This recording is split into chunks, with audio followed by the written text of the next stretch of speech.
पाठवली का? हा मग चालू करा. लाईट चालू करा.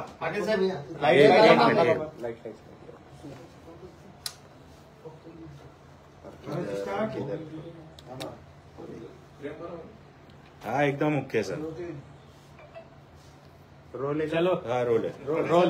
काय सांगाल, कशी तुमची तब्येत आणि पुढचं नियोजन कसं राहणार आहे? तब्येत चांगली आहे. उद्या दुपारी 12 वाजता डिस्चार्ज घेतो, सुट्टी घेतोय. उद्या डिस्चार्ज घेऊन आंतरवाडीला जाणार. कारण पुढची तयारी, कारण खूप अनेक वर्षानंतर दसरा मेळावा होतोय. अनेक वर्षानंतर खूप जणांची, आमच्या बांधवांची इच्छा होती की दसरा मेळावा हा झाला पाहिजे. आणि अनेक वर्षानंतर हा विराट असा मराठ्यांचा दसरा मेळावा नारायणगडावरती 12 तारखेला होतोय. त्यामुळे सगळे सुट्टी घेऊन सगळं बघण्यासाठी, निवेदनासाठी काय चाललंय, कसं आहे. मला उद्या सुट्टी घ्यायला लागते. त्यामुळे उद्या 12 वाजता सुट्टी घेणार आहे आणि आंतरवाडीकडे जाणार आहे. कारण अनेक वर्षानंतर जो हा मराठ्यांचा विराट असा दसरा मेळावा होतोय, राज्यातल्या मराठ्यांचे खूप इच्छा होती की आपलाही दसरा मेळावा असला पाहिजे. आपल्यालाही एकमेकाला विचाराची देवाणघेवाण करता आली पाहिजे. ती शांतता प्रस्थापित राहिली पाहिजे. आपणही एकत्र येऊन त्यासाठी मराठा दसरा मेळावा होणं ही अनेकांची अनेक वर्षापासून इच्छा होती. आणि म्हणून दसरा मेळावा होतोय. तुफान ताकदीनं मराठ्यांचे पोरं आता नारायणगडाकडे दसरा मेळाव्यासाठी येणार. प्रमुख वक्ते तुम्हीच असणार. मी बघतोय आणि तिथे येणारे सगळे भक्त म्हणून येणार. कारण तो 18 पगड जातीचा, 12 बलुतेदारांचा, सगळ्यांचा, शेतकऱ्यांचा दसरा मेळावा. पण तो दसरा मेळावा तुफान ताकदीने जे समुदाय तिथं जमणार. तुफान वेगानं मराठ्यांचे पोरं राज्यातल्या कानाकोपऱ्यातून नारायणगडाकडे येणार. दसरा मेळावा म्हणजे दसरा मेळावा नादच नाही करायचा बाबा, असा दसरा मेळावा होणार. लाईट बंद. पूर्ण तयारी सुरू आहे गडावरती. मला तर रात्री ही म्हणजे काल 5 वाजता बैठक संपल्याच्या नंतर माहिती मिळाली. आता पक्का आकडा माहीत नाही, परंतु आता अधिकृत सांगतोच म्हणले की कमी जास्त होईल. 52,000 का काय नुसते स्वयंसेवक होते. प्रत्येक तालुक्यातून 5-6 हजार स्वयंसेवक काम करण्यासाठी. इतकं विराट तयारी, प्रचंड मोठी तयारी तिथं सुरू आहे. आणि महाराष्ट्रातल्या मराठा समाजाची तीच इच्छा होती की एकदा मराठ्यांचा मेळावा, दसरा मेळावा असणं अपेक्षित आहे, आवश्यक आहे. आणि तो झाला. आणि सगळ्यांनी यायचं, आपल्या देवदर्शनासाठी यायचं, एकमेकांचे आशीर्वाद शुभेच्छा देण्यासाठी आपण तिथे यायचंय. सगळी तयारी सुरू आहे. काल मला असं सांगण्यात आलं परत स्वयंसेवक असं की तिथं सगळे जेवणाची सुद्धा तयारी करायला लागली. म्हणजे नुकती, भात, आमचं तमकं पूर्ण तयारी. जे शिपाई तिथं कामाला लागल्यात. आता मी तर प्रत्यक्ष बघितलं तिथं 10, 15 का 20 का काय जे शिपाई कामाला लागल्या. सगळी तयारी ताकदीनं सुरू आहे. कारण ते मला वाटतं जवळपास 713 एकर आहे सगळं. जे प्रचंड मोठं ते एरिया आहे.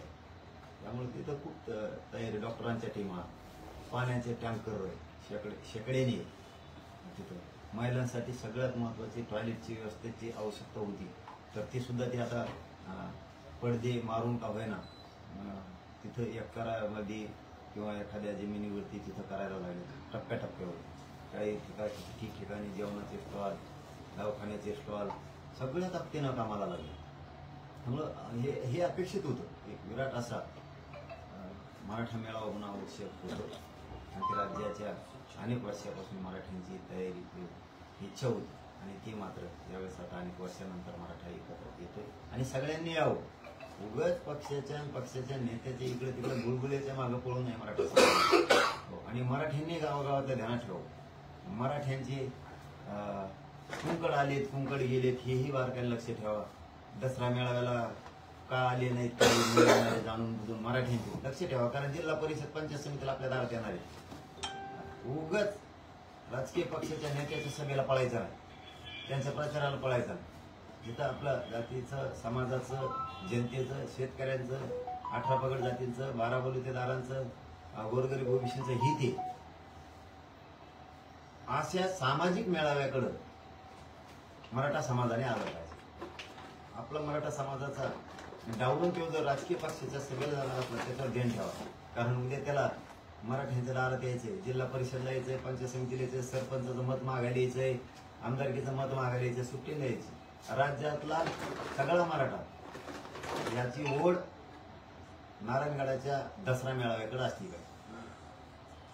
मनोज जरांगे यांना ज्यांनी पोचलं किंवा त्यांच्या आंदोलनाला ज्यांनी रसद पुरवली अशा 50 उमेदवारांना पाडण्यासाठी आमची यादी तयार आहे, ज्यात रोहित पवार असेल, राजेश टोपे या असं 50 लोकांना आम्ही पाडणार असं लक्ष्मण हाके म्हणाले. जाऊ त्याचं ना काही कसले तरी पाहिलं म्हणून पाडणार ते. चला आपलं पुढं चला. पाडू शकतात एवढी शक्ती आहे का? काय बाबा चला सगळं भुजबळ की पण तुम्हाला रसद पुरवली तुम्हाला असं जाय म्हणा पुढे तिकडे. चला चला पुढे घे पुढे घे. त्यांना त्याला दुसऱ्या गांधू हवा येऊन द्या. चला घ्या पुढे. राजकीय आंबेडकर कोणाला विरोधक मानत नाहीत, त्यांना कोणाच नाव थोकत नाही, थोकत टाकणार त्याला काय करणार, सोडून द्यायचे ते विषय पुढे चालायचं. राजरत्न आंबेडकर असं म्हणाले की तिसऱ्या आघाडीचे मुख्यमंत्री तुम्ही राहणार मनोज जरांगे असतील. नाही. तिसरी आघाडी फेगाडी नाही काही आणि कसलेच नाही. ते काय ठरलं तर सगळ्या पक्ष असणार, ठरलं तर नाही ठरलं तर पाडापाडी. पण आंबेडकर साहेबांची जी भावना आहे ती त्यांची भावना आहे, समजा माझ्याविषयी ती समाजाची पण भावना आहे. पण मी स्पष्ट सांगितलेलं की भावना व्यक्त करण्याचा प्रत्येकाला अधिकार आहे. त्यांना वाटतंय त्यांचं प्रेम आहे माझ्यावरती म्हणले, तसंच समाजाचं प्रेम आहे, समाजही म्हणतोय. पण मला राजकारणात जायचं नाही. मी क्लिअर आहे, माझं इच्छा मी लपून ठेवत नाही, धडक सांगत धडक. असं घडलं तर तुम्हाला आवडेल का? नाही ते सांगितलंच ना. जाऊ द्या, जर ठरलंच उभा करायचे जाऊ द्या ना, गोरगरीबाची लेकरं तिथं आपल्याला नाहीच. जाऊ द्या गोरगरीबाची तिथं पहिल्याच दिवशी म्हणून असतं. मग हो राजकारणातून मला हे व्हायचं. मी स्वार्थी नाही, समाजाच्या स्वार्थासाठी मी काम करतो, माझ्या स्वार्थासाठी नाही. माझा समाज कसा मोठा होईल यासाठी मी काम करतो, माझ्या स्वार्थासाठी काम करणारा मी नाही. हा पण आता आंबेडकर साहेबांच्या यांच्या ज्या भावना आहेत, आता त्या भावना त्यांचं माय आहे, ते म्हणतात ती भाग वेगळा आहे. परंतु मला राजकारणात जायचं नाही, मी स्वार्थी नाही, मी समाजाच्या स्वार्थासाठी काम करतो. समितीची बैठक झाली आणि काही दिवसात आचारसंहिता लागली, सरकार अजूनही कुठला निर्णय घ्यायला तयार नाही. तुमच्या मागण्या आहे भूमिका काय घ्यावं लागणार, त्यांना सगळ्या मागण्याची अंमलबजावणी करावी लागणार. फडणवीस साहेबाला आम्हाला राजकारणात जायचं नाही, आम्हाला तिकडे ढकलायचं नाही, ढकलू नका. मराठ्यांना डावलून निवडणुका घेऊ शकत नाही तुम्ही. तुम्ही किती गणित जोडले तरी तुमचे गणित आम्ही बिघडिणार आहेत. तुम्हाला वाटतं असं आम्ही आमके जोडे तमके समाज जोडे, ह्यो समाज जोडा, इकडून धरून आणल्या तिकडून धरून आणल्या, आम्ही मोठ बांधली. मोठ नाही, पीठ नाही, काय नाही काय नाही काय नाही. ज्या दिवशी आम्ही डाव टाकू त्या दिवशी तुम्हाला पश्चाताप आलेला असणार आहे की सगळा खेळच पलटाला, पुरा गेम पलटून बसला. तुम्हाला वाटणार बघा, तुम्ही फक्त आचारसंहिता लावा, मराठ्यांच्या आरक्षणाची अंमलबजावणी न करता मग तुम्ही बघा तुम्हाला मराठी कसे रस्ता तळाला टिकविते. रस्ता तळालाच टिकविणार तुम्हाला. तुम्ही त्यांची काळजीच करू नका. नसतं आम्हाला त्या भानगडीत पडू द्यायचं नसतं तर फडणवीस साहेबांनी मराठ्यांना अडवायचं नाही, त्रास द्यायचा नाही, मुद्दाम मराठ्यांच्या पोराचं वाटोळं करायचं नाही, आरक्षण देऊन टाकायचं, द्वेष मनात ठेवून काम करायचं नाही. आणि मीही पुन्हा सांगतो, तुम्ही विचारलं म्हणून, भाजपामधल्या सगळ्या गरीबापासून श्रीमंत मराठ्यांनाही सांगतो, मला राजकारणात जायचं नाही, माझ्या समाजाला जायचं नाही, मला सगळ्यांसाठी तुमच्यासाठी काम करायचं. सगळ्या पक्षातला मराठा, गोरगरीब, शेतकरी, मजूर सगळ्या मराठ्यांसाठी मला काम करायचं. तुमच्या भाजपमधल्या सगळ्या मराठ्यांना सांगतो, गरीबापासून श्रीमंतापर्यंत, तुमच्या नेत्याला फडणवीसांना समजून सांगा, आमचं आरक्षण द्या म्हणा, आमच्याही लेकराला लागणार आहे असंही सांगा. भाजपमधल्या मराठ्यांना सुद्धा लागणार आहे आरक्षण, तुम्ही आरक्षण देऊन टाका. मी राजकारणाचा एक शब्द सुद्धा काढत नाही. मला जायचं नाही राजकारणात, माझ्या समाजाला नाही. मी शब्दाला पक्का आहे. भाजपमधल्या सगळ्या मराठ्यांना सांगतो, श्रीमंतापासून गरिबांपर्यंत, मला काही देणं घेणं त्या महाविकास आघाडीचं महायुतीचं युतीचं. मला सगळ्या मराठा समाजाचं काम करायचं. त्यांना तुमच्या नेत्याला फडणवीसांना सांगा आरक्षण अंमलबजावणी करून टाका. जर नाही केली तर तुम्ही सुद्धा तुमच्या लेकराचं वाटोळं करणाऱ्या पक्षात राहू नये.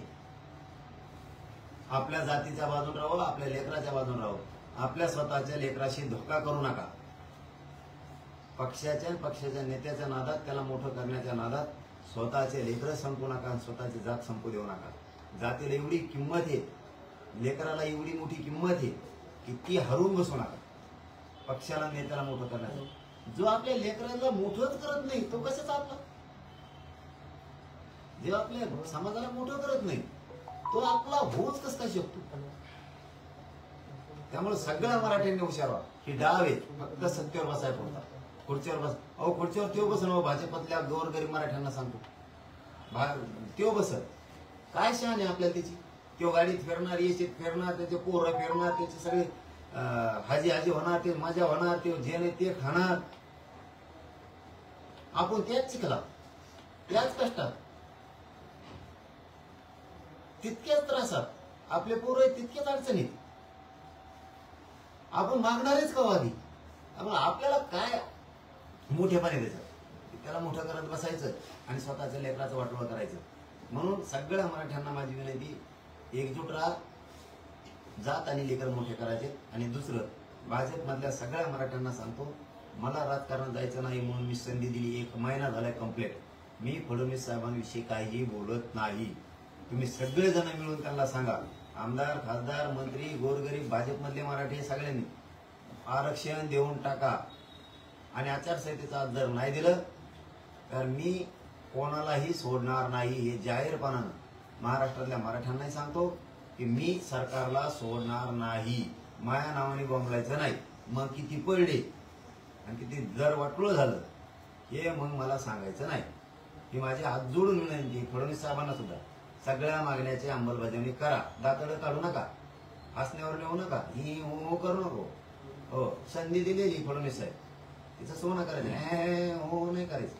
हो, ते टोळक्यात बसायचं, ते बुंगारी टोळक्यात आणि वेळ मारून न्यायची निवडणुकीपुरती. हे फडणवीस साहेब कामच नाही करायचं. मराठ्याच्या भावनेशी खेळायचं नाही, मराठ्याचा अपमान नाही करायचा तुम्ही फडणवीस साहेब. भावनेशी अजिबात खेळायचं नाही. आमचे जीव चालले तिकडे. उगा तुमच्या त्या 10-15 टोळक्यात बसायचं, ते आमदार फमदार ते घेऊन बसायचे, ते टिकले लावलेले आहेत. आणि उगाच वेगळा मार्ग काढायचा, मराठ्यांना वेटीस धरायचा, मराठ्याला सोडून बाजूला सारून काहीतरी वेगळे डाव रचायचे. कितीही गणित लावले आणि कसलंही मुरब्बी काय स्टार प्रचारक आणला तरी इथं मराठ्या खाली तुडविणार. सुट्टीच नाही. राजकीय करिअर खलास, सोडणारच नाही तुम्हाला. मला तळतळू नका फडणवीस साहेब, मला तराला पण लावू नका. जेवढ्या मागण्या तेवढ्याच अंमलबजावणी आचारसंहितेचा हात लाग झाली पाहिजे. नाही केली तुमचा बघा कसा राजकीय बिमोड करतो आहे. त्याच्यात आता जर ही डेडलाईन आपण आचारसंहिता लागेपर्यंत समजावी का? आचारसंहितापर्यंतच, नंतर घेऊन काय करायचं? त्यानंतर राजकीय भूमिका जर घ्यावंच लागेल, कारण की जर पाडलं नाही तर प्रश्न आरक्षणात तसं प्रलंबितच राहील. सगळं होईल. आणि तिसरी आघाडी असेल किंवा संभाजीराजे असतील, बच्चू कडू असतील, राजरत्न आंबेडकर असतील, यांचा सर्वांचा ओढा आहे की तुम्ही या आघाडीमध्ये यायला पाहिजे.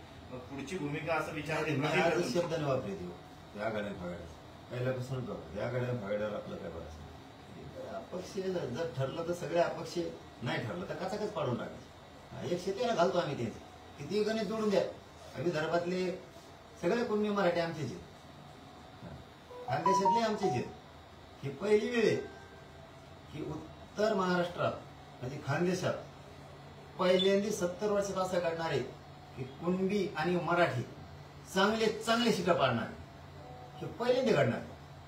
आतापर्यंत कधीच हे घडलेलं नाही उत्तर महाराष्ट्रात. कारण ते सगळे चलती त्यांचीच, फक्त ते खोटं बोलायचे. कुणबी वेगळा आहे, मराठा वेगळा आहे आणि ते आमच्या दरी निर्माण करायचे. असं नाहीच यार. आमच्या डोक्यात आले आम्हाला आमचा विषय वाचवावा लागणार आहे. कुणबी आणि मराठा आपण एकच आहे, एकच रक्त आहे आपलं. आपलं वेगळं रक्त नाही. एका आईचे लेकर आहेत आपण. त्यामुळं हे पहिल्यांदा खानदेशात असं होणार आहे आता की मराठ्याला बोललेलं कुणबीला सहन होत नाही. आणि कुणबीला बोललेलं मराठ्याला सहन होत माझी बात होत नाही. की खानदेशात तर तुम्हाला की पहिल्यांदी एक नवीन उलथापालथ दिसणार, नवीन उलथापालथ नव्हता, कधी शक्यच नव्हती ती खानदेशात यावेळेस होणार, विदर्भात पण होणार, पश्चिम महाराष्ट्र आणि मराठवाडा हे तर होणारही होणार. त्या कुणी असलं काय नसलं काय, पश्चिम महाराष्ट्र मराठवाडा फुल ताकदीला काढलेला, पण तिकडे सुद्धा उलथापालथ किती होती तुम्हाला वेळेवर दिसत. म्हणून मी सावध करतो फडणवीस साहेबाला प्रत्येक वेळेस की तुम्ही सावध व्हा, तुम्ही आमचं हक्काचं देऊन टाका, काही देणं घेणं नाही आम्हाला. हा, तुमचं राजकारण तुम्हाला लकला मजा करा, काय देणं घेणं नाही आम्हाला, पण नाही दिलं ना कवच नाही येऊन देणार. म्हणून त्याला सावध करतोय. आता याचा अर्थ कसा घ्यायचा ते त्यांनी ठरवायचं. अमित शहा मुंबईत म्हणाले की विरोधक आक्रमक झाले तर त्यांना सामदंड भेद वापरून आपल्या जागा निवडून आणा. ते विरोधकाला म्हणले मग काय करायचं, विरोधकाला म्हणले साम वापरा, दाम वापरा, नाही तर दंडुकी वापरा, नाही तर तिकडे बंदुकी वापरा, काय वापरा, मराठ्याकडे फिरायचं नाही. तुम्ही विरोधात आहात ना भाजपचे, हा? तुम्ही सुद्धा विरोधात आहात भाजप. असं कोण म्हणलंय? निवडणुकीत तरी भूमिका त्यांच्या विरोधात ते घेणार. घेतल्यावरचा विषय. आज कोण मानला, आज कधी विरोधात मानला आणि कोणाला? हा, बोलतो म्हणजे विरोध थोडा आहे, कारण सत्य ती आहे, त्यांना मागावंच लागणार आहे. लोकसभेत एमएम फॅक्टर मराठवाड्यात पाहायला मिळाला. आता गेल्या काही दिवसांपासून भाजपच्या नेत्यांचे ज्या पद्धतीने वक्तव्य येत आहेत मुस्लिम समाजाबद्दल, हे मुस्लिम समाज या वक्तव्यानंतर काँग्रेस सोबत जाण्याची शक्यता आहे. आणि असं झालं तर तुमचा एमएम फॅक्टर पुन्हा एकदा लोकसभेनंतर विधानसभेत तसा दिसण्याची शक्यता कमी अडचण येऊ शकते. फडणवीसांनी देखील शब्द वापरला आहे की ओढ जिहाद. मला तुम्ही आधी प्रश्न विचारला ते इकडे गेला मुस्लिम आणि तिकडे गेला मला काय, महापुढंच 77 वर्षाचा पक्ष आहे, जुना म्हणून त्याची इज्जत जाणार आहे का किंमत जाणार आहे, महा काय गुतलंय, महा म्हणणं काय फक्त हे मुसलमानाला समजलं पाहिजे. आपल्याला अडचणीत आणायचं काम हे करतायत, मराठा असो, मुस्लिम असो आणि दलित असो, गोरगरीब ओबीसी सुद्धा हे अडचणीत आणायचं काम करतात. आपण एका बाजून राहिलं पाहिजे. तुम्ही काँग्रेसात काय गेले, आमच्या श्रमात काय गेले, आम्हाला काय ते शिद्याने घेणं नाही, ते कुठेही गेले ते फक्त म्हणणंच दुःख एवढं आहे की तुमचं आणि आमचं दुःख सारखं आहे. मराठ्याचं दुःख जे आहे ते धनगराचं आहे, आरक्षणाचं, तेच मुसलमानाचं आहे, तेच बाराबलुतेदारांचं आहे. आपल्या अडचणी आपल्याला सोडवायच्या असतील तर आपण एक राहिलं पाहिजे. तुम्ही जर पुन्हा तेच पाडेगिरीत बसले, हे झालं की ते महायुती झाली, महाविकास आघाडी, काय खरंय तुमचं, काय तुम्ही मुसलमानाला एक राहिल्या देणार आहेत तुमच्या? आणि बरं हे तर तो मुसलमान मागे लागले, काय केलं मुसलमानांनी याचं? हे शब्द वापरतोय, ते शब्द वापरतोय, याची होट झाली म्हणते, त्याचं होट झालं म्हणते, काय याची होट झाली पुढं. म्हणजे बघा किती सोयीनुसार आहे. यांच्या बाजूने मतदान केलं की मग मराठी चांगली, मुसलमानांनी मतदान यांच्या बाजूने केलं की मग मुसलमान लय चांगली, दलितांनी यांच्या बाजूने मतदान केलं की मग दलित लय चांगलं, ओबीसीनं गोरगरिबांनी जर यांच्या बाजूने मतदान केलं मग लय चांगलं आहे म्हणते, लय भारी, आणि यांच्या बाजूने नाही केलं जातीवादी, काय जे भालिका काय ते शब्द वापरले, ती दलिका काय ते, हा ते काय काही शब्द कोणी सापडून घ्यायला देण्याची काय करायची.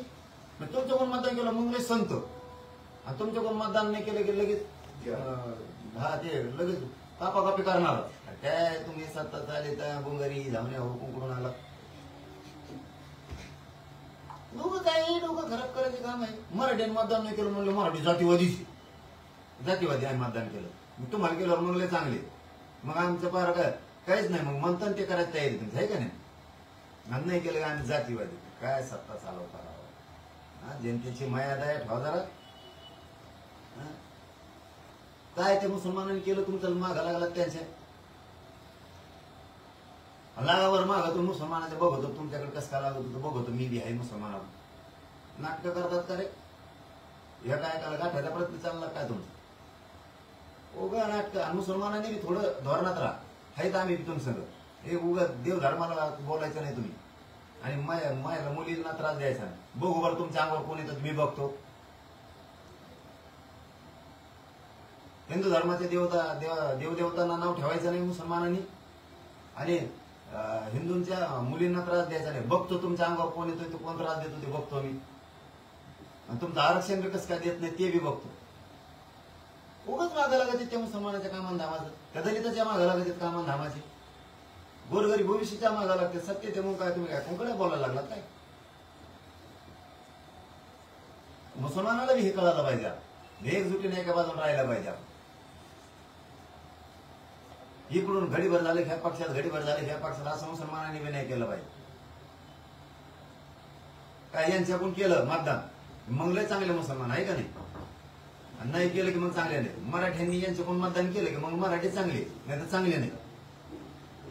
दलितांनी जर यांना मतदान केलं मग लय चांगले, नाही केलं की वाईट. वा शिकवायला चाललात लोकांना ज्ञान होत नसतं.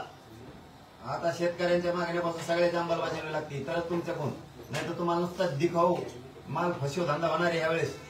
बघा तुम्ही ध्यानात ठेवा, दिखाऊ माल फसव धंदा आहे तुम्हाला होणार आहे. आता लोक ते तुमचेच लोक तुम्हालाच फसवणार आहेत. आता नुसते तुमच्या आजूबाजूला हिंडणार आहेत आणि मतदानाच्या दिवशी गाडीत लावून टाकणार आहेत तुमची. खरंच तुमचा कार्यक्रमच करून टाकणार आहे. तुमच्या आजूबाजूलाच फिरणार आहेत. तुमचेच लोक तुमच्याच आजूबाजूला फिरणार, तुमचेच लोक तुम्हाला फसवणार आहे. बघा होतं का? शेतकरी तुमचं आवडत करा. सध्या दलित, मुस्लिम, मराठा, गोरगरीब, ओबीसी हे 12 बलुतेदार 18 पगड जातीचे लोक फक्त बघतायत. ही आल्या कशा जाहीर करते, कोणाकोणाला तिकीट देते, कशी कशी येते, कसे कसे मतदारसंघ सोडते. फक्त तुम्हाला 6 पक्षाच्या लोकांना आणि सत्ताधाऱ्यांना वाटतंय आमचं वातावरण लय गरम झालं, आमचं वातावरण लय भारी, तर ते तुम्हाला वाटतं. लोक नुसते माझ्या बघतील, एकाच दिवशी डाव टाकणार आहेत लोक. तुम्हाला सगळं वाटल आपलं सगळं गटारात गेलं. आपण केलेली तयारी सगळी वाया लागेल. शांत चित्ताने नखरे बघत लोक तुमची. कसे नखरेबाज चाले, नाटकी कंपनी चाली. सगळे गोरगरिबाला फसतात, गोरगरिबाचे रक्त पितात, गोरगरिबाला त्रास देतात. त्यांना मोठं करायच्या ऐवजी सगळं लुटून खाता. सगळा महाराष्ट्र खाल्ला, सगळा भारत देश खाल्ला आणि गोरगरिबाला सुविधा देत नाही. नाटक कंपनी. कस का तुम्ही आचारसंहितेचा प्रश्न सोडित नाहीत? मराठ्यांचे बी, मुसलमानाचे बी, धनगराचे पण आणि शेतकऱ्याचे पण बघतोच. कस काय सोडत नाहीत तुम्ही आचारसंहितेचा? मग तुम्हाला बी कचका किती शेतकरी. पाटील साहेब, आज 2 ऑक्टोबर आहे, गांधी जयंती आहे. गांधीजींनी स्वातंत्र्याच्या लढ्यामध्ये उपोषणाचं हत्यार वापरलं होतं. तुम्ही तेच हत्यार वापरताय. काय विचार आहेत तुमचे गांधीजींच्या भूमिकेबद्दल? कारण तुमच्या जवळपास 1.25 वर्ष हे आंदोलन सुरू आहे गांधीजींच्या भूमिकेबद्दल. गांधी जयंतीच्या आणि लालबहादूर शास्त्रींच्या जयंतीच्या निमित्त सगळ्या देशवासियांना प्रथमतः शुभेच्छा देतो. आणि चाललं कायद्याला धरून, लोकशाहीला धरून, संविधानाला धरून चाललंय. मग चाललंय. मी छत्रपती शिवरायांचे विचार मानतो, त्यांचं हिंदुत्व मला मान्य आहे. त्या विचारावर मी चालतो. काय म्हणतो गांधी विचाराबद्दल? काय म्हणतात तुमचे गांधी विचार फायद्याचे आहेत आताचे? नाही, आज जयंती आहे त्यामुळे शुभेच्छा देण्यात आज विचारावर बोलू नये. मी मात्र छत्रपती शिवरायांच्या विचारावर चालतो. ते हिंदुत्व मला मान्य आहे आणि मी चालणार आहे. कारण ती विचार देशानं स्वीकारले, ते विचार मान्य. पण मी संविधानाला धरून चालतो, त्या लोकशाहीप्रमाणे मी चालतो. धन्यवाद.